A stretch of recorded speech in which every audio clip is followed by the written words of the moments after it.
3 weeks ago, I forgot my own phone password. Not because I changed it, because my brain just stopped working. I stared at the lock screen for 30 seconds before I had to reset it. And that was the moment I realized something was seriously wrong. I'm 32 years old. I have a college degree. I run a business. And I couldn't remember 4 digits. So I did something extreme. I spent the next 30 days training my brain like it was a muscle. 4 simple exercises, 20 minutes a day. And the results shocked me so much I had to get tested. Here's my before score on a standard cognitive assessment. Processing speed, 53rd percentile. Working memory, 48th percentile. Sustained attention, average range. Here's my after score. Same test, same conditions, 30 days later. Processing speed, 72nd percentile. That's a 41% improvement. Working memory, 84th percentile. Sustained attention, significantly above average. This is one person, me, not a medical study. But it's a clean before and after. I have the full reports, and I'm going to show you exactly what I did. But first, we need to talk about the biggest lie on the internet. You've probably heard that humans now have an attention span shorter than a goldfish. 8 seconds versus 9 seconds. This stat is everywhere. TED Talks, news articles, productivity gurus. There's just one problem. It's completely made up. The original study doesn't exist. A Microsoft research paper mentioned it in passing without a source, and it went viral as fact. But here's what's actually scary. Even though that specific number is fake, the underlying trend is real. A 2023 study from UC San Francisco tracked 5,000 adults and found that cognitive function is declining earlier than ever before. People in their 30s are showing memory issues that used to appear in their 50s. It's not that we have 8-second attention spans. It's that we're losing the ability to sustain focus on difficult tasks. We can't do deep work anymore. And I'll be honest with you, I was one of those people. 6 months ago, I sat down to write a report for work. I opened my laptop, pulled up the document, and immediately checked Twitter, then Instagram, then my email, then back to Twitter. 45 minutes passed. I hadn't written a single word. I just kept refreshing feeds. And the worst part? I didn't even realize I was doing it until I looked at the clock. My brain had been completely hijacked. If you're watching this video, chances are you've felt something similar lately. Maybe you can't read for more than 10 minutes without checking your phone. Maybe you walk into rooms and completely forget why. Maybe you zone out in conversations and have no idea what the other person just said. So what's actually causing this? Here's the truth. Your brain is like a muscle, and you've been skipping leg day for years.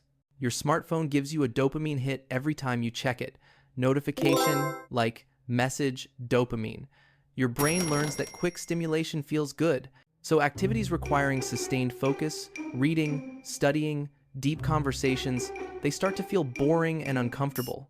Your brain literally rewires itself to crave quick hits instead of slow burns. Add sleep deprivation. The CDC reports 1 in 3 Americans doesn't get enough sleep. When you don't sleep, your brain struggles to clear out metabolic waste. This is associated with cognitive decline over time. Add processed food. Your brain uses 20% of your energy, but it's only 2% of your body weight. It needs specific nutrients to function. The standard American diet often lacks these. And add chronic stress. When cortisol stays elevated for weeks, research suggests it can affect the hippocampus, the part of your brain responsible for forming new memories. This isn't theory. This shows up on brain scans. But here's the good news. In 1960, scientists believed the adult brain was fixed. Once you reached adulthood, that was it. No new neurons, no new connections. But a neuroscientist named Michael Merzenich proved them wrong. He showed that the brain can physically change throughout your entire life. This is called neuroplasticity, and it means you can literally rebuild your brain starting today. I'm going to show you exactly how I did it. 4 exercises, 20 minutes a day, 30 days. And we're not going to sit through a lecture. We're doing this together, right now. Pull out your phone. We're starting exercise 1 immediately. All right, exercise 1 is called the visual speed test. It comes from the Soviet space program. In the 1960s, cosmonauts needed to process information incredibly fast. Soviet scientists developed this test to train them. Here's how it works. On your phone, search for Schulte table, SCHULTE. You'll find free apps and websites. Open one right now. You're going to see a 5 by 5 grid. with numbers 1 through 25 scattered randomly. Your job is to tap them in order as fast as you can. 1, 2, 3, all the way to 25. Start a timer. Do it right now. I'll wait. Seriously, pause this video if you need to. Get your baseline time. Done? Okay, write down your time. Over 90 seconds, you're in the bottom half. 60 to 90 seconds, average. 30 to 60 seconds, above average. Under 30 seconds, top 10%. Now, here's what's interesting. NASA uses this test for astronauts. Fighter pilots train with this, esports pros practice this daily. Why? Because it targets your prefrontal cortex. That's the CEO of your brain. It controls focus, decision-making, and impulse control. When I started, I clocked in at 87 seconds. I felt slow and clumsy, but I committed to 5 minutes every morning. After 1 week, I was at 52 seconds. After 2 weeks, 34 seconds. After 30 days, I consistently hit under 25 seconds. But the real benefit wasn't the score. I started noticing things in my daily life. My reading speed increased without trying. While driving, I was catching hazards earlier. And at work, I could hold focus for 90-minute blocks instead of 20 minutes. A study in Frontiers in Human Neuroscience showed that 2 weeks of shoulder table practice was associated with improved sustained attention and visual processing speed. And the gains seemed to transfer to other tasks. People reported getting better at reading, at detail work, at reaction time. This is called FAR transfer. You're not just getting better at the game, you're potentially upgrading the underlying hardware. Here's your progression system. Week 1, 5x5 grid twice per day. Just get comfortable. Week 2, try to beat your personal record every day. This is where you'll see big jumps. Week 3, 6x6 grid, 36 numbers. Way harder. Week 4, 7x7 grid or add letters mixed with numbers. Always stay in the learning zone. Not too easy, not impossible. Right at the edge of your ability. That's where growth tends to happen. Quick tip. You can make this competitive. Race your kids. Put money on it with friends. Track it on a leaderboard. The moment it becomes boring, you'll quit. Keep it fun. 5 minutes a day beats 1 hour once a week. Consistency is everything. All right, quick check. Drop a comment with your Schulte time. Just the number. Mine was 87 seconds on day 1. What's yours? And if you're feeling bold, try typing it with your non-dominant hand. We'll get to why that matters in a minute. Exercise 2. This one is going to feel weird, but stay with me. It's called the blindfold method, and it's based on research from stroke rehabilitation. When someone has a stroke, part of their brain stops working, but the brain can compensate. Other regions sometimes take over. This process is called cross-modal plasticity. Scientists at MIT did an experiment. They blindfolded sighted people for 5 days. Brain scans showed their visual cortex started responding to touch and sound. Their brains adapted that fast. We're going to use this principle, but you only need 2 minutes a day. Here's what you do. 3 tasks. Task 1, write your name on paper without looking. Task 2, draw a circle without looking. Task 3, type your name on your phone without looking. That's it. Do it right now. Grab a pen or open your notes app. Close your eyes. Write your name. Go. I'll bet it looks rough. Maybe the letters are all different sizes. Maybe you wrote off the page. Maybe it's completely illegible.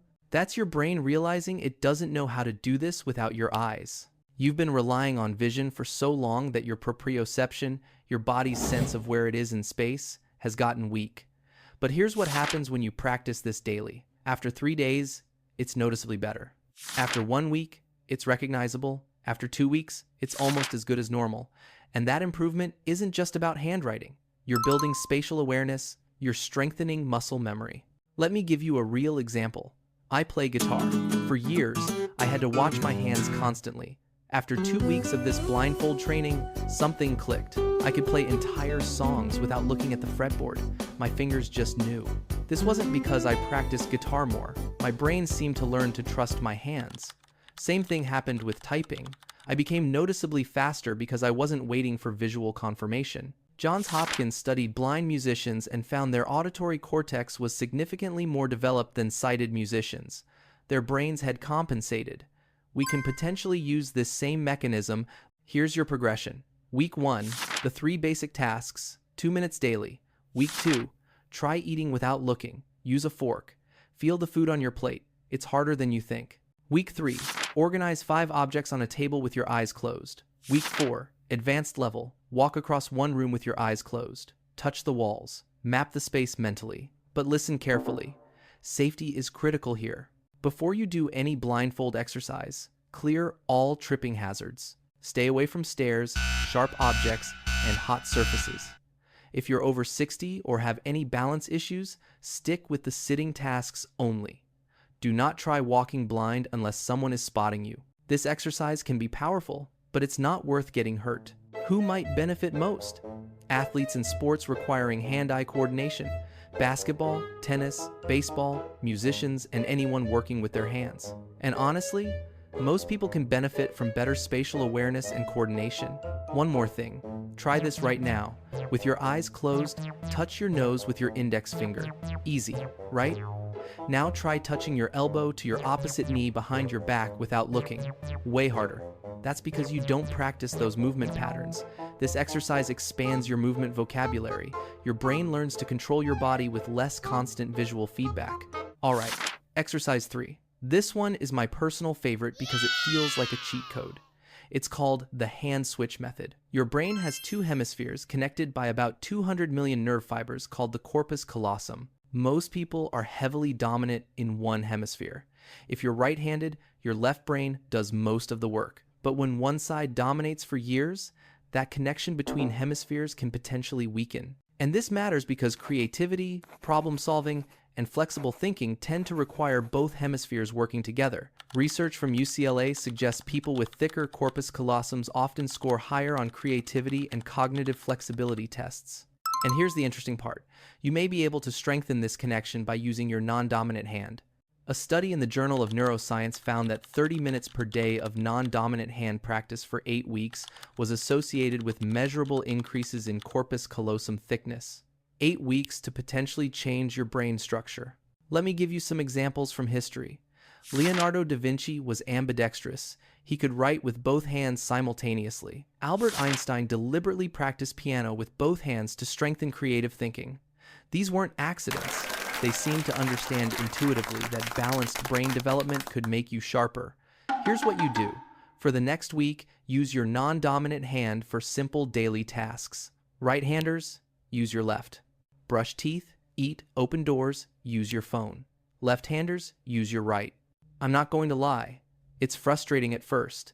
You'll feel clumsy, you might get toothpaste on your shirt, but that frustration is part of the process. That's your brain working. That's potentially new pathways forming. My personal experience was interesting. I'm right-handed. I started brushing my teeth left-handed every morning. Day 1 was a disaster. Day 5, better. Day 10, almost normal. And then something unexpected happened in my work. I'm a writer, and I started having ideas that felt different. More creative, less linear. I can't prove it was the hand switching, but the timing was notable. Other people report similar experiences. Problem solving feels more intuitive. Creative blocks seem to disappear. There's also a potential long-term benefit. Some research from Rush University Medical Center suggests that people who engage in ambidextrous activities throughout their lives may have lower rates of age-related cognitive decline. You're keeping those neural pathways active. Here's your protocol. Week 1, 1 task. Brushing teeth, 2 minutes daily. Week 2, add eating. Fork and spoon with your non-dominant hand. Week 3, add writing. 5 minutes of practice daily. Week 4, add phone use. Scrolling, typing, navigating, and here's your challenge right now. Like this video using your non-dominant hand. Do it, right now. Feel how much focus it requires. That difficulty is your brain potentially building new highways. That effort matters. Now, here's something most people don't talk about. Around day 4 or 5, you're going to want to quit. Your brain is going to tell you this is stupid and pointless. You're going to feel like you're not making progress. This is completely normal. It's called the messy middle. Every single person who's ever trained for anything hits this wall. The difference between people who transform and people who stay the same is what you do on day 4. You don't need motivation. You just need to show up. 5 minutes. That's it. Even if it feels like nothing is happening. Because on day 6 or 7, something clicks. And suddenly, you realize you're better than you were on day 1. Push through day 4. That's where the magic happens. All right, final exercise. This one is called the conflict test. It's based on the Stroop effect, discovered in 1935. Almost 100 years later, we still use it because it's powerful. Here's how it works. I'm going to show you color words, but they're printed in different ink colors. Your job is to say the color of the ink, not the word. So if the word red is printed in blue, you say blue.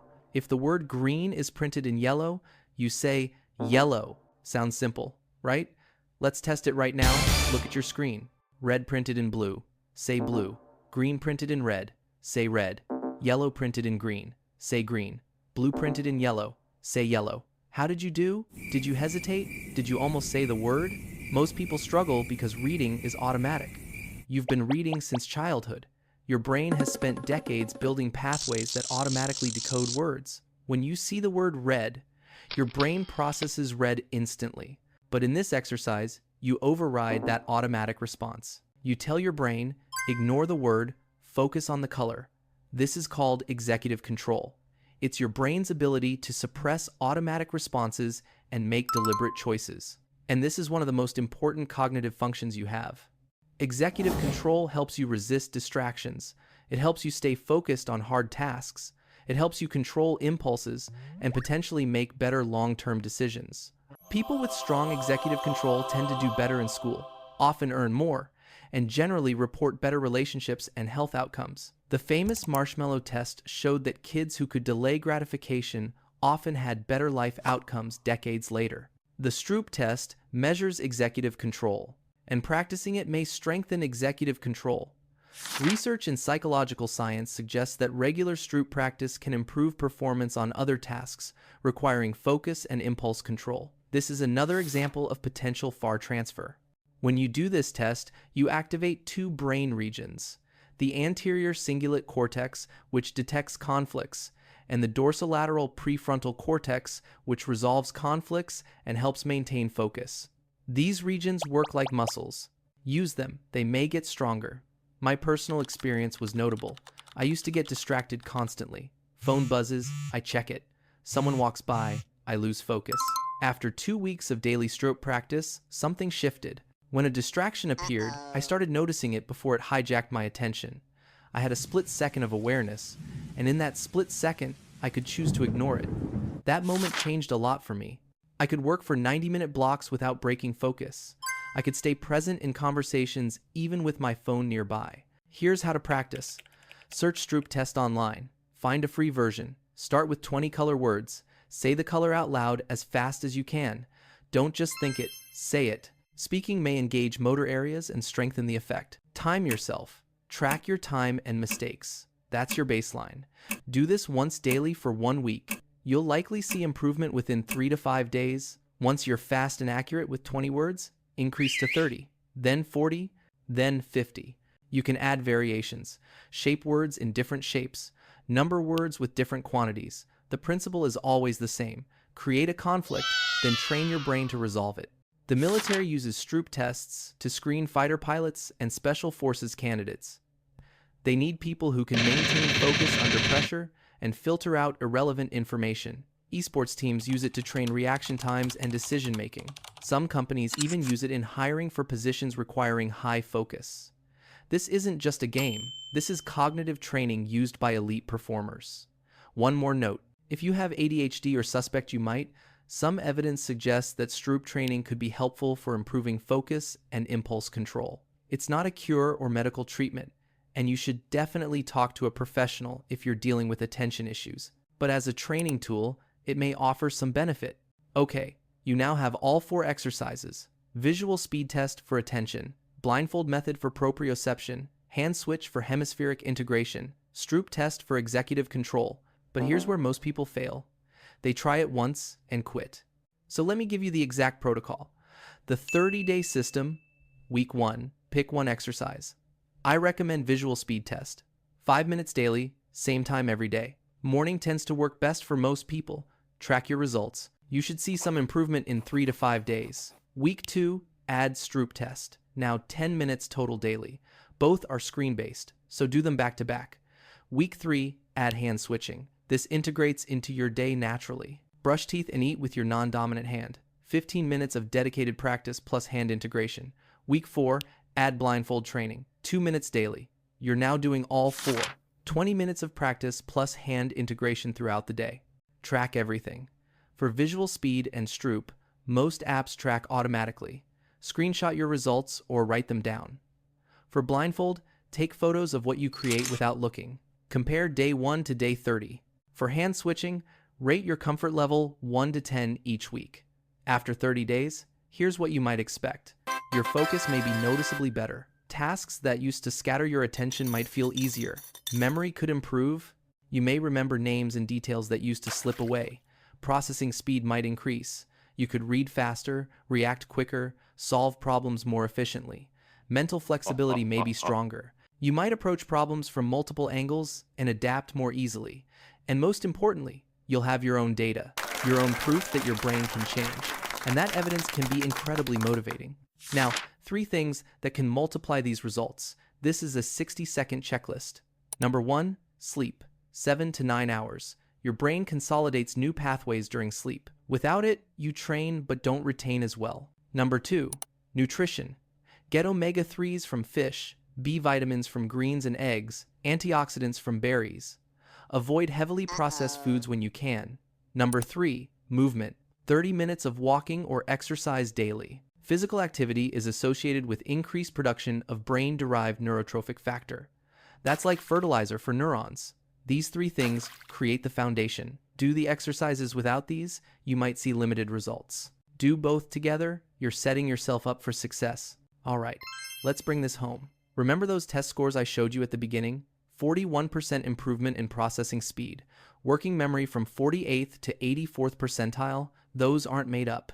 That's what happened when I committed to this protocol for 30 days. You can track your own progress the same way. Many universities offer cognitive testing or use apps like Cambridge Brain Sciences or Lumosity's assessment tools.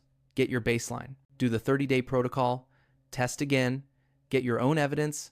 Here's what I want you to do right now. Pick one exercise. Visual speed test is the easiest to start. Do it once right now.